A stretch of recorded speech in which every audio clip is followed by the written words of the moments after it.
Well, she has brown hair. She's about 5'4". She's got a beautiful smile. She's strong. She's 33. She's of Scottish, Jewish, and Italian descent. I've given you some facts about my wife, but have I really told you about her? Do you know anything about who she is as a person? Many of us do the same thing with God. We know some facts about him, but we don't know him. And I think we should want to know God, and I suppose it's a problem that we don't. But I think the bigger problem is that many of us have grown up near God, and we think that we know God personally. Instead, what we actually know is a list of facts about God. We know some of his history, some of his actions, but we don't really know his character. We don't know his heart. Think about your favorite movie. It's comprised of scenes and moments. But when it's your favorite movie, you know more about it than just the scenes and moments.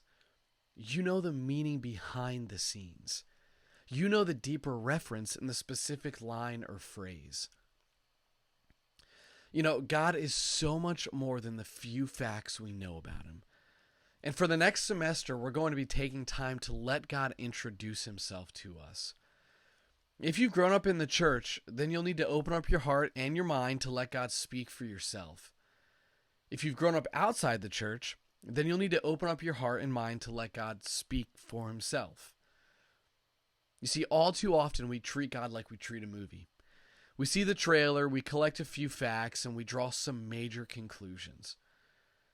But what you see in the movie trailer tells you that there's a story worth watching, but it doesn't tell you the story. In the same way, what you know about God isn't who God is, but it's reason to begin asking God who he is. In this series, God Has a Name, which is based on the book by John Mark Comer, we're going to be discovering who God is, why it matters that we let him speak, and the impact that it has on us. This week, we're going to dive in by discovering a few important aspects of God, by looking at some action that he takes.